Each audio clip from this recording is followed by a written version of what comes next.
انبیاء کے وارث ہیں، اور انبیاء تو وصیت دینے کی بجائے اگر کوئی زبردستی ان کو دے تو وہ پھینک دیں۔ اللہ کے نبی سے ہم فرمائے روٹی کمانے کا ذریعہ نہ بناؤ اس اپنی علم کو۔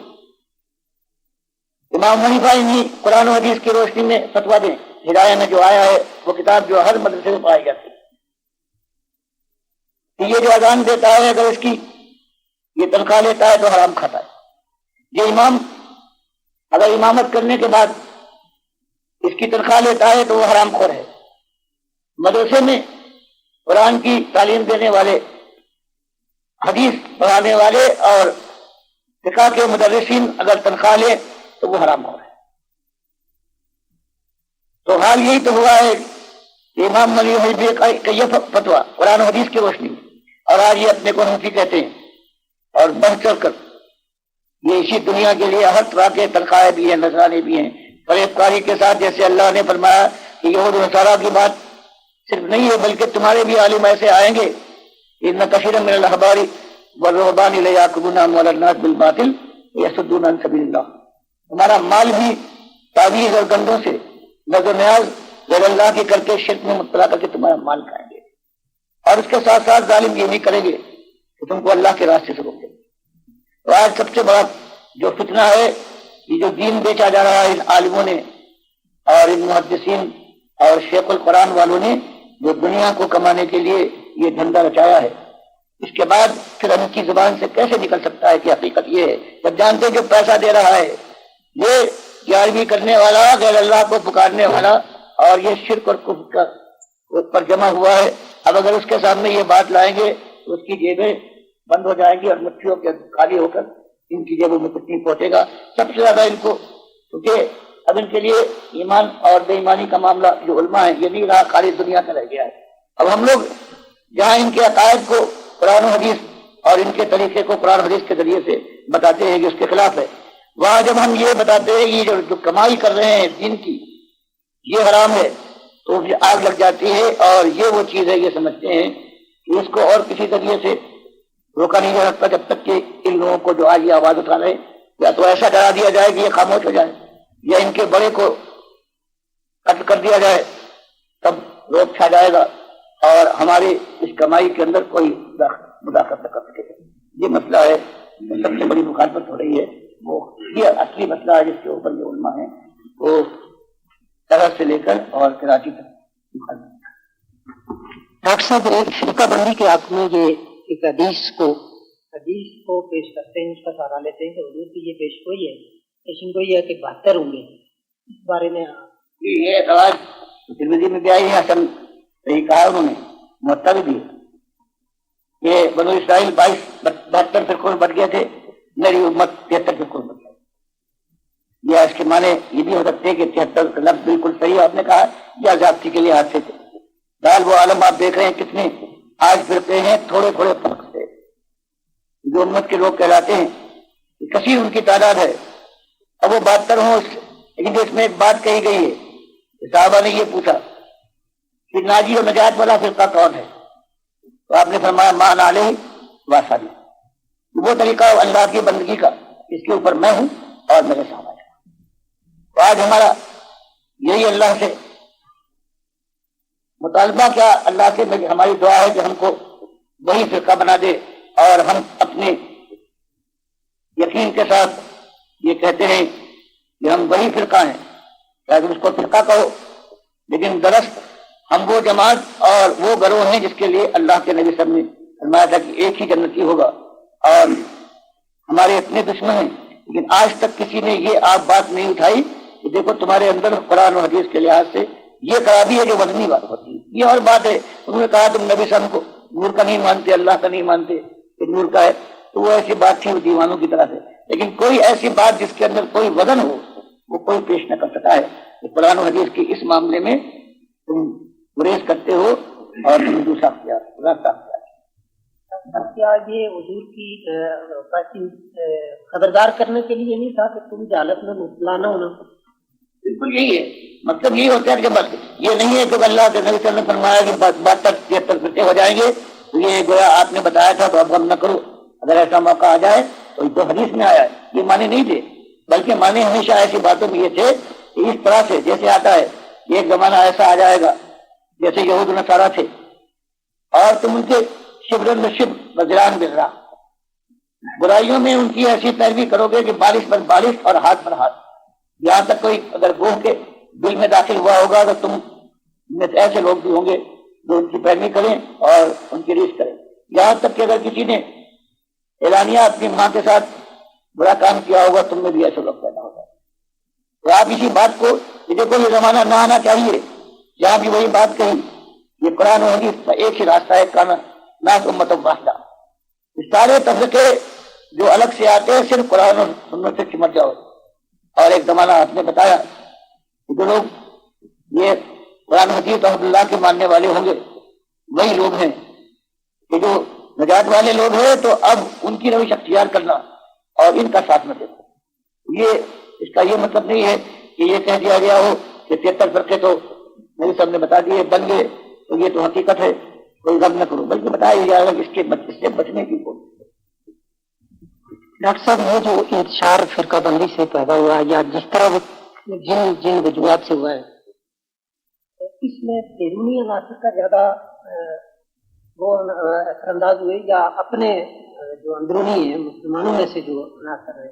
یہ زیادہ اثر انداز ہوئے یا بیرونی؟ یہ جو امت برباد ہوئی ہے تو ان کے ہاتھوں جو اپنے کو مسلمان کہتے تھے امت کے افراد، انہوں نے کہا تعلیم بھی حاصل کی، حدیث اور قرآن کے عالم بھی بنے، لیکن اپنے مقاصد کے ماتحت انہوں نے پورے منصوبہ بندی کے ساتھ اس امت کے اندر فاسد عقائد پھیلائے ہیں، جن میں میری کتابوں میں سب سے زیادہ جو بات کہی جاتی ہے وہ یہ ہے کہ امام احمد ابن حنبل یہ پہلے وہ مشہور آدمی ہیں جنہوں نے جو علماء میں سے جنہوں نے قرآن اور حدیث کے خلاف وہ بات کی ہے جو شیعوں نے اس کو اپنایا تھا، انہی کے عقیدے کو قرآن و حدیث کے خلاف انہوں نے عام کیا ہے اور فائدہ اٹھایا ہے اپنی شخصیت سے۔ خلق قرآن کے معاملے میں انہوں نے مقابلہ کیا عباسی خلفاء کا، اور ان کی شہرت ایسی ہو گئی کہ پوری امت میں جو اس وقت موجود تھی وہ سب کے سر کے تاج بن گئے۔ اب انہوں نے یہ عقیدہ پھیلایا کہ یہی مردہ زندہ ہو جاتا ہے قیامت سے پہلے، سنتا اور دیکھتا ہے۔ وہ عقل پرستی کی لعنت جو تھی اس کی ابتدا ایسے بڑے شخص نے کی، اس کے لیے جھوٹی روایتیں لا کر جو شیعوں کی روایتیں تھیں ان کی مدد حاصل کی، اور اس طرح سے دنیا کی ہمت نہ ہوئی کہ اتنے بڑے آدمی ہیں جب اس کو خود اپنا عقیدہ بنا لیا ہے اس کی مخالفت کریں۔ اس وقت سے لے کر آج تک میرے اس چیلنج کے باوجود کہ کسی اپنے عالم کو پیش کرو جس کو تم عالم مانتے ہو اور اس نے کوئی کتاب ایسی لکھی ہو جس میں عقیدہ آ گیا ہو، تو ہم چیلنج ہے کہ ایک تم پیش نہیں کر سکتے یہ عقیدے سے بحث کی ہو 1150 سال کے اندر اور اس میں شرک اور کفر نہ ہو، کیونکہ سب متاثر ہے امام احمد بن حنبل سے، یہ ابن تیمیہ، ابن قیم، ابن حجر، ابن کثیر جو معیدین سمجھ جاتے ہیں سارے شرک کے پرچالک اپنی تفسیر میں اور اپنی ساری کتابوں میں، اس میں یہ اپنے ہیں۔ اسی طرح سے جو توحید کے مقابلے میں وحدت الوجود اور اتحاد کا فلسفہ صوفیہ نے کہا ہے، یہ ہر چیز اللہ کی ذات کا ٹکڑا ہے، ایک نالی میں بہتا ہوا یہ گندگی کا جو یہ دھارا بہ رہا ہے یہ سب اللہ کی ذات کا ٹکڑا ہے۔ اس کے اندر شبلی، جنید، رابعہ بصری، عبد القادر جیلانی، شاہ ولی اللہ کا پورا خاندان، ابن عربی، مولانا روم، سارے یہ منصور اور یہ اجمیر والے سارے خواجہ، سارے یہ جتنے یہاں گزرے ہیں، مجدد ثانی، عبدالرحمٰن دہلوی، جتنے گزرے ہیں اور آج سارے دیوبندی، ان کے سارے بزرگ، سارے بریلوی اور ایک بہت بڑا حصہ اہل حدیث کا، یہ وحدت الوجود کے ایک نظریے سے جو شرک کا کارخانہ ہے یہ اس کے ماننے والے، اور یہ چشتی اور قادری، نقشبندی، سہروردی، ان سلسلوں کے اوپر لوگوں کو بیٹھ لینے والے ہیں، یہ دونوں گروہ ہیں، ایک روحان کا جو صوفیہ کہلاتے ہیں اور ایک احبار کا جو عالم کہلاتے ہیں۔ انہوں نے وحدت الوجود ایجاد کیا، انہوں نے احمد بن حنبل کے ذریعے سے قبر پرستی کی بنیاد فراہم کر دی۔ یہ ہر مردہ جو قبر میں پہنچتا ہے، باہر تو مردہ ہے، روح نکل گئی ہے، لیکن جب یہاں پہنچتا ہے روح واپس لوٹا دی جاتی ہے، اور قیامت تک وہ اسی قبر میں زندہ ہو جاتا ہے. اگر عذاب ہوتا ہے تو یہی ہوتا ہے قیامت تک, اور اگر نعمتوں کی بارش کرنا کرتا ہے تو یہ قبر پرستی کے شرک یہ بنیاد ہے. یہ اپنے ہی ہیں. وہ بھی اتحاد کے فتویٰ والے تھے, وہ بھی مسلمان کہلاتے تھے, اور یہ جو انہوں نے قبر پرستی کی اس لعنت کے لیے بنیاد فراہم کی ہے, یہ تو 4 اماموں میں سے آخری امام یہ بات جب میں ان کی کتابوں سے ان کے سارے سے پیش کرتا ہوں تو جواب میں سوائے گالی کے یہ نہیں ہوتا کہ تم نے کتابوں کا حوالہ دیا ہے, فوٹو دیا, یہ غلط, یا یہ کہ جو انہوں نے اگر عقیدہ بنایا بھی ہے تو یہ تو صحیح عقیدہ ہے, نہ اس کی ہمت ہوتی ہے اور نہیں. یہ میرا جرم ہے, اور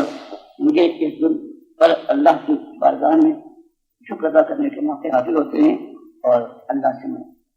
رحمت کا طلبگار ہوں. مجھے خطا کی کوئی بات کرنا ہوشیار کر کے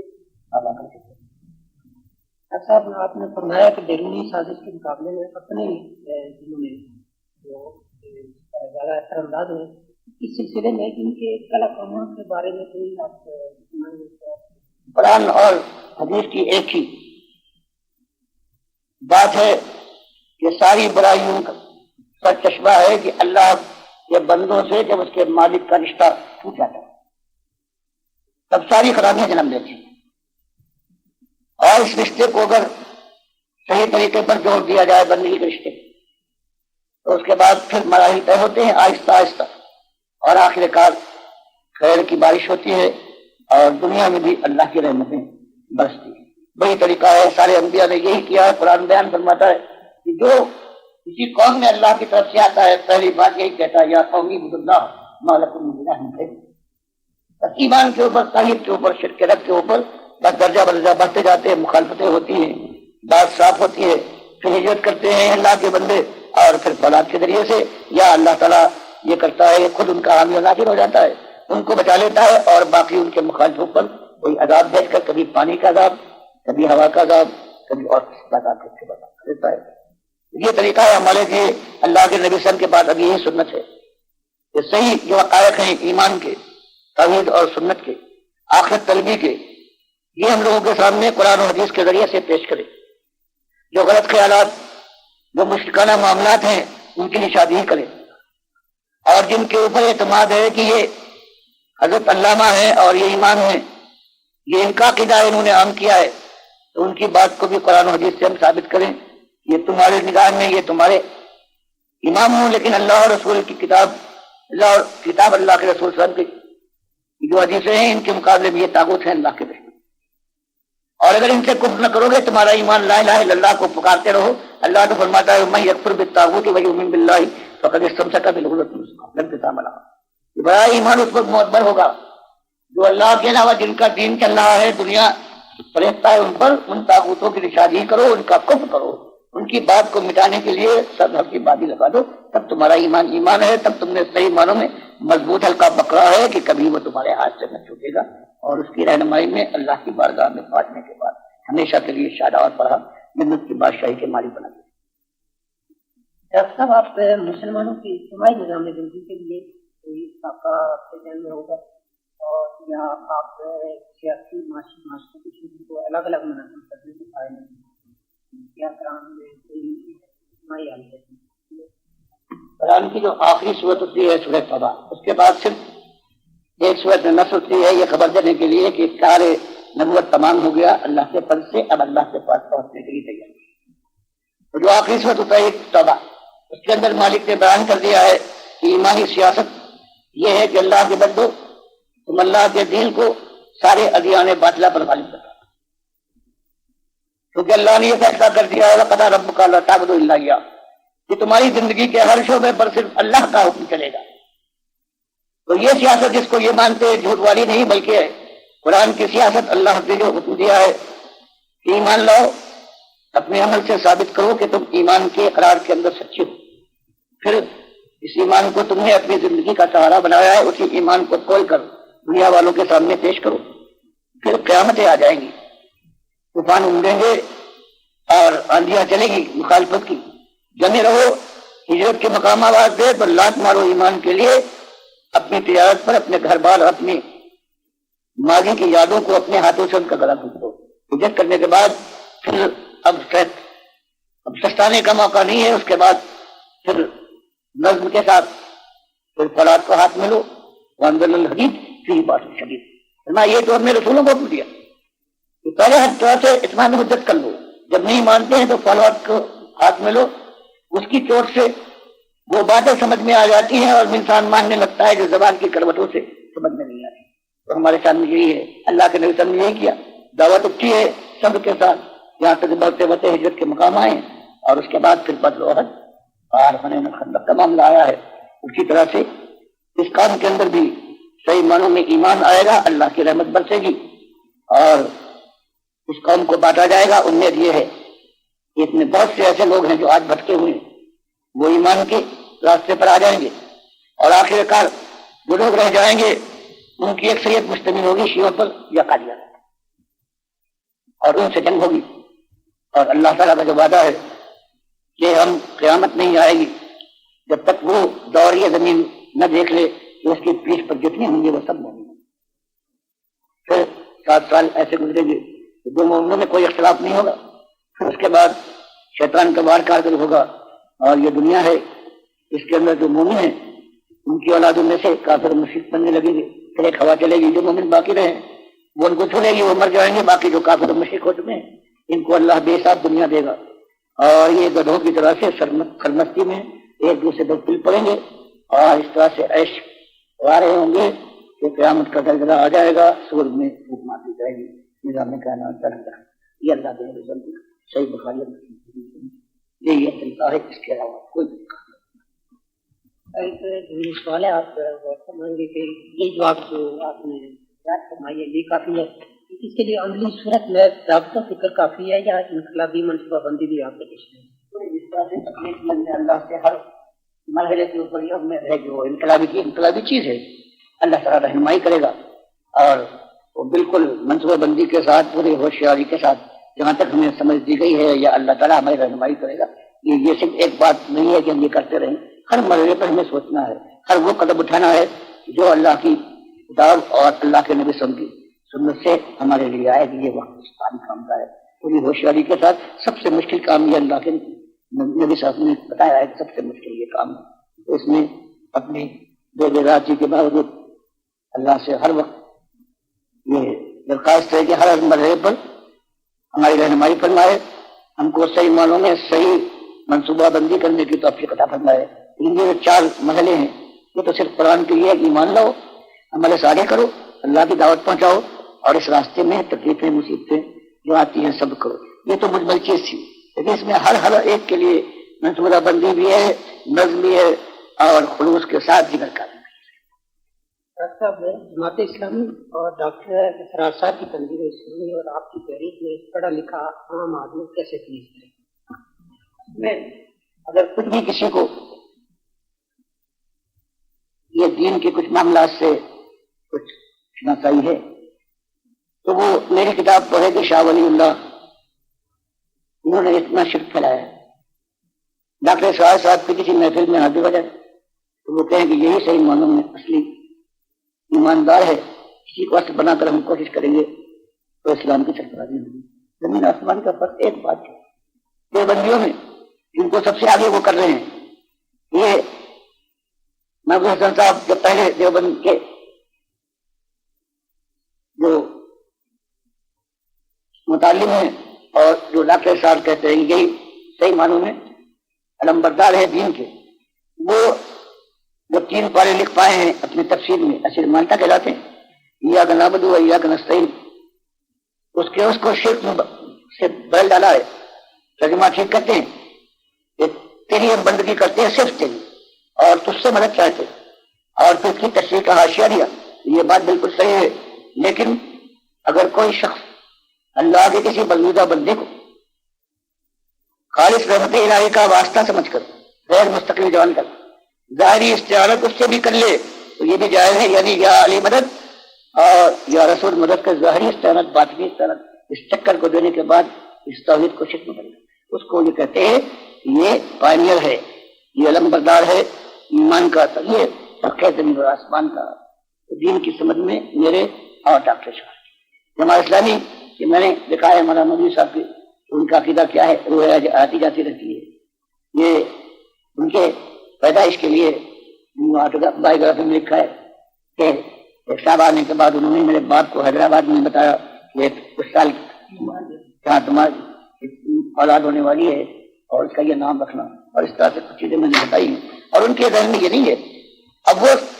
ساری وہ چیزیں جو کبھی توحید کی تھی انہوں نے خود تقریب القرآن میں اس میں نرمی پیدا کی ہے، کہیں اس کو بالکل بدل ڈالا ہے تاکہ اور دینے والے جو عقیدے کے عقیدے والے نہیں ہیں وہ نہ بھڑکیں اور وہ اور دینا چاہے ان کا ایمان برباد ہو جائے. کتنی جگہیں اس کی شادی میں نے کی اور کتنی ابھی باقی ہے. تو یہ ان کا صرف ایک سیاسی نعرہ ہے. اسلام کا کوئی ان کے سامنے نہ تصور ہے نہ ان کو علم ہے، نہ توحید و شرک میں یہ فرق جانتے ہیں. کون مولانا مودودی میں کہتا انہوں نے مودودی جانتے تھے، لیکن انہوں نے اپنے مسئلے سے اس انداز سے پیش کیا ہے کہ جو ان کا عقیدہ صحیح نہیں ہے وہ بھی ہم سے الگ نہ ہو اور تھے. باقی دوسرا کتنے بتا اگر آپ مناسب سمجھے تو آپ کہ اسرار صاحب کی جو تنظیم ہے اسلامی تنظیم اسلامی اور جماعت اسلامی، اس میں واضح فرق کوئی موجود ہے یا ملتے جلتے ہیں؟ نہیں، میں کہتا ہوں جن کو میں کافر اور مشرک سمجھتا ہوں ان کو وہ کہتے ہیں کہ وہ سب سے بڑے دیندار ہیں اور ایمان اور اسلام کے علمبردار. یہ میرے ساتھ آپ نے ساتھ جب میں بھی نکلا ہوں جماعت سے بھی نکلی تو میں ان کے پاس گیا ہوں کہ آپ یہاں منٹوبری میں بچے کیا یہ میرے ساتھ دونوں مل کے کام کریں گے؟ تو یہ میرے ساتھ چلے آئے تھے. ماشاء اللہ اسی دن ایوب خان کا لگا کہ میں کیا تھا 3 مہینے میرے ساتھ ہی میں دواخانے کا کام بھی کیا ہے. میرے اجتماع میں میرے بات تقریر بھی کرتے تھے. لیکن اس کے بعد پھر جو میرا ایک رنگ تھا کہ یہ حق ہے تو میں کسی کو نہیں بخشتا تھا،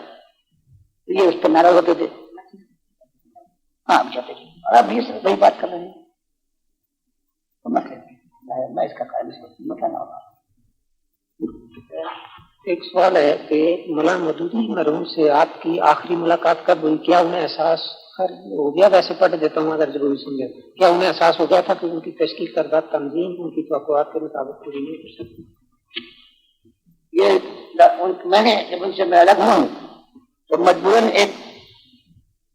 میرے ساتھ جو کراچی میں رہتے تھے وہ ان کا نکاح جو مرکز میں اب ان کی وفات ہو چکی ہے تو اپنے دھرم سے ان کا نام نکلا جا رہا ہے ان کی سالی کے ساتھ. میرے کمپاؤنڈر بھی تھے اور ساتھی میں تھے، ان کی شادی ہونے والی تھی تو طے نہیں ہو گئی تو میں وہاں گیا تھا نکاح پڑھانے کے لیے. مولوی صاحب نے نکاح پڑھایا بہرحال وہاں مولوی صاحب سے وہاں ملاقات ہوئی ہے لیکن بات چیت کوئی نہیں. یہ ان کے ساتھ ہوئی. پھر اس کے بعد آپ کیا کرتے؟ کیا انہیں یہ احساس ہو گیا تھا کہ یہ تو بہت سے لوگ کہتے ہیں کہ ہم نے یہ اقرار بھی کیا تھا. میرے پاس کچھ خط ہیں. ایک صاحب نے مجھے یہ لکھا گجرات کی کہیں کے تھے، میں نے مولانا مودودی صاحب سے یہ سوال کیا کہ آپ یہ تحریک اٹھائے ہوئے ہیں اور یہ جو ڈاکٹر عثمانی بھی اپنا کام کر رہا ہے اختلاف کیا ہے؟ تو انہوں نے کہا کہ مولانا مودودی صاحب نے کہا کہ میں اس کو جمہوریت کے ذریعے سے اسلام کی سربراہی کے لیے کوشاں ہوں اور ڈاکٹر عثمانی صاحب سے ہیں وہ جہاد کے ذریعے سے. تو میں انہوں نے لکھ تو دیا لیکن مجھے یقین نہیں آیا کہ مولانا مودودی سے جو نیا تجربہ ہے جس سے خفا ہو جائے تو چاہے دنیا نہ سمجھ پائے لیکن ان کا رویہ انتہا سخت ہوا کرتا پڑا. یہ بات جو اس نے لکھنے کے لکھ دی لیکن میں یوں بیان نہیں کرتا تھا. مجھے اس پہ اعتبار نہیں ہے کہ مولانا مودودی کبھی ایسی بات ہے. دونوں کا ایک ہی معاملہ ہے. وہ جہاد کے لیے چاہتے ہیں میں سمجھتا ہوں خیر وہ کتاب میرے پنجاب کے خطوں میں کہیں وہ خط ہوگا لیکن ڈاکٹر صاحب وہ ایک گجرات سے پامفلیٹ پڑھا ہے اس میں یہ 2-3 دفعہ ذکر کیا ہے کہ میں نے روایت کرتے ہیں. ان کا معاملہ یہ ہے کہ میں ابتدا سے میں دین حاصل کر رہا تھا لیکن میرے ساتھی تھے سفید پلس کے مالک ایسے والے تھے دلی کے لیے وہ مجھ سے متاثر ہو کر میرے شاگرد بن گئے. تو ان کو بہت پہلے سے غلام اللہ صاحب کو اور عنایت اللہ صاحب کو ہدایت کرتے تھے بجٹ کے میلے میں سنڈے کے لیے. تو وہ چونکہ یہ توحید کی بات کہتے تھے اور وہ علیہ ایک توحید ہے، وہ ان کو کافی رقم کیا کرتے تھے.